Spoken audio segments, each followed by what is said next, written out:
ये बड़ा important lesson है। मोस्टली लोग क्या सोचते हैं, जो लोग आज अपनी प्रॉब्लम के लिए आए हैं, उनकी लाइफ में उनको हीलिंग चाहिए, उनके फादर उनको ट्रबल दे रहे हैं, फैमिली सेटल्ड नहीं है, फाइनेंस सेटल्ड नहीं, उन्हें लगता है कि ये चीजें तो उन लोगों के लिए हैं जो लोग अभी पूरी तरह से टेस्टिमोनीज लेके बैठे हैं, जिनका फाइनेंस सेट है, जो बीमार नहीं है, जो सब कुछ ठीक ठाक हो चुका है, वो लोग इस चीज को रखेंगे। हम तो बस ले हैंड करवाने के लिए आएंगे और प्रार्थना करेंगे। आप जानते हैं बहुत से पास्टर्स भी ये प्रीच करते हैं, और अब मैंने भी प्रीच किया है कि मांगो तो दिया जाएगा। परमेश्वर ने कहा जो तुम मेरे नाम से मेरे पिता से मांगोगे मेरा पिता तुम्हें देगा। पर ये एंटायरली ट्रूथ नहीं है, ये पूरा सच नहीं है, ये आधा सच है।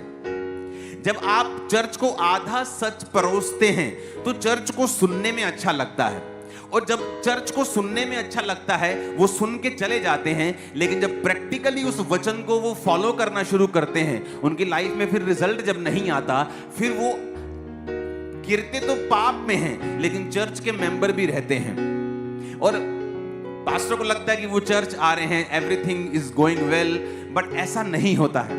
क्योंकि आपको पूरा ट्रुथ, पूरा सच परोसना होता है। क्योंकि जैसे कई बच्चों को देते हैं ना, आप उनको प्लेट दीजिए खाने की, उसमें करेले भी हैं, उसमें हरी सब्जी भी है, उसमें आलू की सब्जी भी है, उसमें पूड़ी भी है, तो वो आलू पूड़ी खा लेंगे, करेला छोड़ देते हैं, कहते हैं हमें टेस्टी नहीं लगता।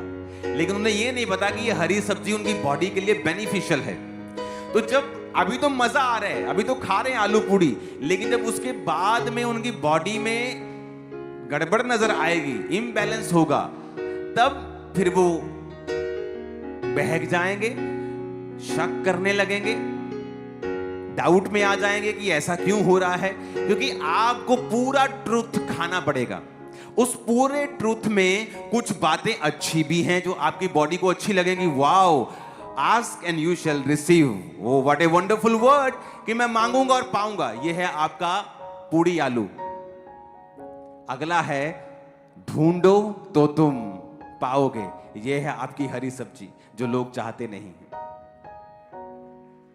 वो ये चाहते हैं मांगो तो दिया जाएगा। पास्टर प्रीच करते हैं, लोग हैप्पी हो जाते हैं, वाओ वी आस्क एनीथिंग, कुछ भी मांगो तो परमेश्वर हमें देगा। लेकिन मेरी लाइफ में ऐसा नहीं हुआ। कई बार आप अपनी लाइफ में मांगेंगे, या किसी की आप एग्जांपल ले लें, आज कोई चर्च में बैठा मांग रहा है कि परमेश्वर मेरी मैरिज इस भाई के साथ, इस बहन के साथ, कोई भी इसके साथ, उसकी बहन के, कुछ भी मांग रहे हो आप कि इसके साथ हो जाए या उसके साथ हो जाए, लेकिन कई बार परमेश्वर की वो मर्जी नहीं होती, और आप नहीं जानते परमेश्वर ने फ्यूचर में आपके लिए क्या रखा होता है। तो आप अगर पहले वचन में ही अड़े हुए हैं कि मांगो तो दिया जाएगा, तो आप जब परमेश्वर उस चीज को आपकी लाइफ में नहीं करेगा तो आप कहेंगे नहीं, ये वचन पूरा नहीं हुआ। क्योंकि इब्रानिया 11 उसकी 6 आयत में लिखा है, विश्वास बिना उससे प्रसन्न करना अनहोना है, क्योंकि प्रभु के पास आने वालों को विश्वास करना चाहिए कि वो है और वह अपने खोजने वालों को प्रतिफल देता है। Ask and you shall receive and seek, ढूंढो तो तुम। अब सेकंड पार्ट क्या होता है कि आपको परमेश्वर को ढूंढना होता है। अगर आप एक प्रार्थना कर रहे हैं कि परमेश्वर मेरी लाइफ में मुझे ये चीज चाहिए, परमेश्वर कहता है साथ साथ आपको मुझे ढूंढना भी पड़ेगा, क्योंकि परमेश्वर अपने खोजने वालों को प्रतिफल देता है। प्रतिफल का मतलब यह होता है कि जो आप मांग रहे हैं, हो सकता है कि वो डायरेक्ट चीज आपको ना मिले, लेकिन जो आपने मेहनत की है, जो आपने प्रार्थनाएं की हैं और प्रभु को खोजा है, उसकी वजह से शायद जो आपने मांगा था उससे भी 10 टाइम 100 टाइम बेटर चीज, अच्छी चीज आपकी लाइफ में परमेश्वर देगा और अपने वचन को वो पूरा करेगा। पर आज कलीसिया जो है वो वचन को पूरा सुनना नहीं चाहती, वो अपनी कानों की खुजलियां मिटाना चाहती है। उसे अच्छा लगना चाहिए, उसे और कुछ नहीं चाहिए। अगर उसे अच्छा लग रहा है तो वो वचन ठीक है। आज ये बात समझनी पड़ेगी, एक तरफ से मुझे मांगना होगा, क्योंकि मेरा पिता मांगने से पहले जानता है मुझे किन चीजों की आवश्यकता है, लेकिन देता नहीं, देता तब है जब मैं मांगता हूं। तो एक तरफ से मुझे मांगना है जो भी मैं चाहता हूं, दूसरी तरफ से मुझे खोजना है। किसको? परमेश्वर को कैसे खोजते हो आप उसको? एम्प्लीफाइड बाइबल में इब्रानियां 11 उसकी 6 आयत को हम पढ़ेंगे। मैं नीचे से उसको पढ़ूंगा। He is rewarder of those who earnestly and diligently seek him out। कहता वो रिवॉर्डर है उनका जो अर्नेस्टली, अर्नेस्टली का मतलब फोटो में देखेंगे, उसका मतलब है पंजाबी में लिखा है दिलों, दिल से। अपने पड़ोसी को बोलो दिल से। एम्प्लीफाइड बाइबल में लिखा है जेड़े दिल तो रब नूं लभदे ने। कहां से? दिलों। एंड डिलीजेंटली, कहता लगन से। डिलीजेंटली का मतलब है लगन नाल ते मेहनत नाल। कहता जेड़े परमेश्वर नूं लभणगे दिलों, लगन दे नाल ते मेहनत दे नाल। कई बार जो आप मांग रहे हैं परमेश्वर आपको नहीं देता, क्योंकि वो चाहता है बेटा अब तू दूसरा स्टेप लेगा। क्या? तू मुझे ढूंढेगा। मैंने 2004 और 5 में अगर जो मैंने मांगा था मुझे मिल गया होता, आज मैं आपके सामने कभी बैठा नहीं होता। शायद सेवा कर रहा होता, लेकिन इस लेवल पे कभी नहीं होता, क्योंकि ये चॉइस होती है। जब मुझे जो मैंने मांगा मुझे नहीं मिला, मैंने प्रभु को खोजना शुरू किया। कैसे?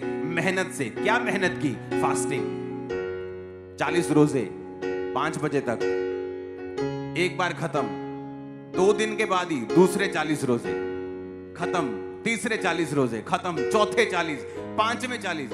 फास्टिंग मशीन बन चुके थे हम लोग। और साथ साथ में 40 रोजों के बीच बीच में 3-3 दिन रात के रोजे, क्योंकि परमेश्वर को ढूंढना है लगन से, मेहनत से और दिलों। बोलो दिलों। वो कैसे? मैं जा रहा हूं गाड़ी में, अपनी गाड़ी में जा रहा हूं और गाने बज रहे हैं फिल्म के, और मैं सोच रहा हूं कि क्या परमेश्वर चाहता है कि मैं ये सुनूं? हर बॉलीवुड का गाना शैतानी नहीं है, मैं आपको बता रहा हूं। वर्ड्स पे डिपेंड करता है कि वो कैसा है। कई बॉलीवुड के मशहूर सॉन्ग्स हैं जो क्रिश्चियनिटी में जीसस के लिए लिखे गए हैं और पवित्र आत्मा से भरे लोगों ने उन्हें लिखा है, लेकिन जब वो गाते हैं तो ऐसा लगता है कि वो अपनी बीवी को या अपने हस्बैंड को बोल रहा है, बोल रही है। हालेलुया। लेकिन जो मैं सुन रहा था वो अलग किस्म के थे, तो मैंने कहा नहीं, परमेश्वर तो नहीं चाहता होगा, बंद कर दो। क्या परमेश्वर चाहता है कि मैं ये करूं? क्योंकि अगर आप परमेश्वर को खोज रहे हैं तो आप दिल से चलेंगे। आपको जब दिलों आदमी दिल से चलता है, उसे पता होता है कि परमेश्वर नहीं चाहता मैं इस रिलेशनशिप में रहूं।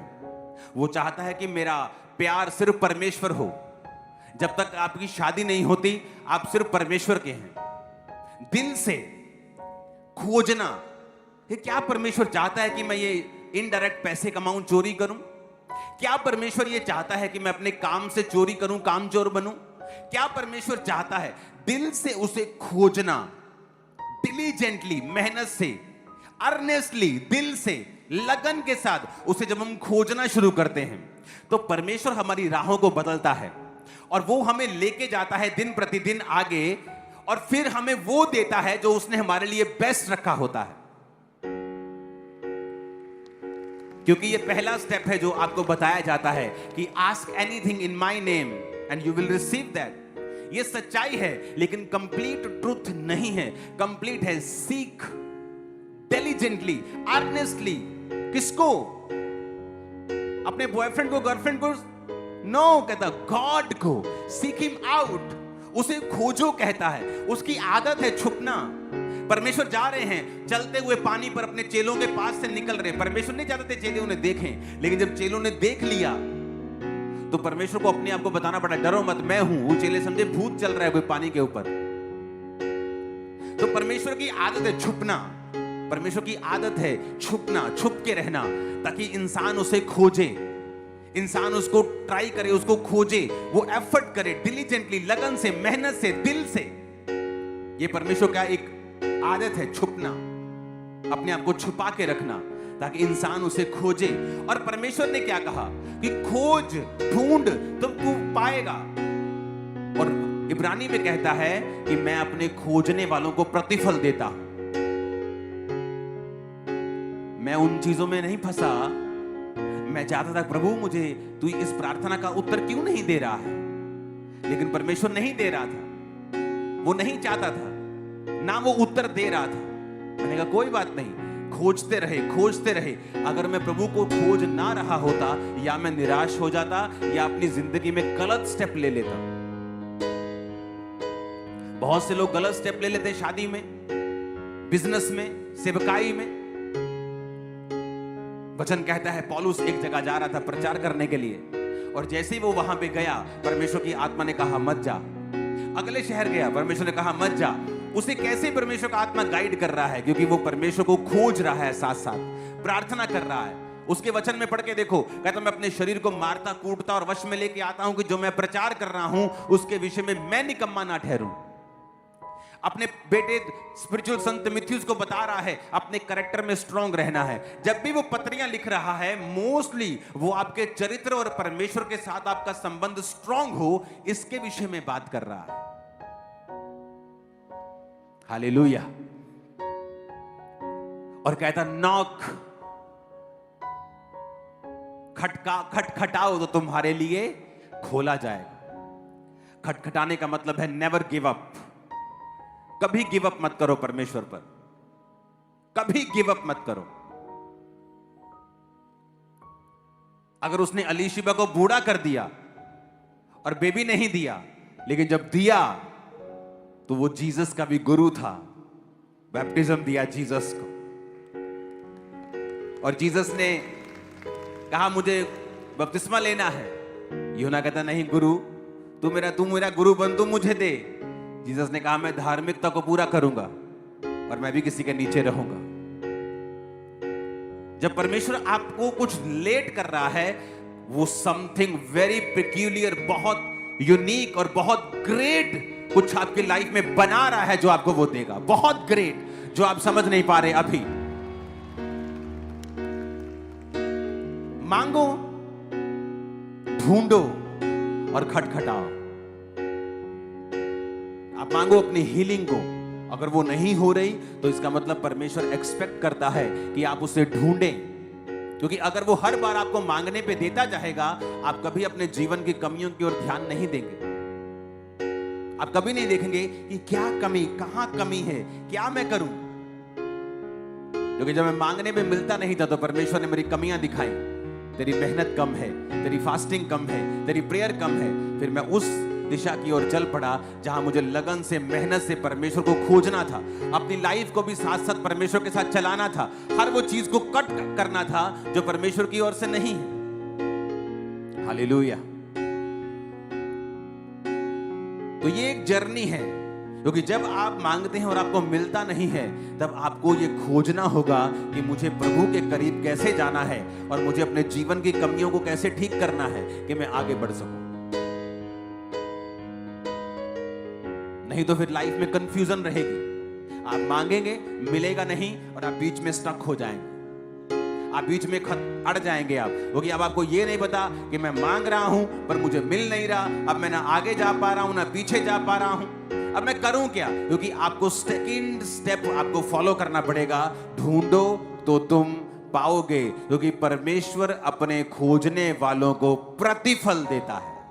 कि जो तुमने मांगा होगा, जितनी प्रार्थनाएं की होंगी, जितनी फास्टिंग की होगी, जितनी डिलीजेंटली, अर्नेस्टली, दिल से, लगन से, मेहनत से जीसस को खोजा होगा, कहता मैं सारी चीजों का प्रतिफल इकट्ठा करूंगा और तेरी गोद में डाल दूंगा और तू बेस्ट होगा। ओ आमीन, ऊंचे वाला चाहिए।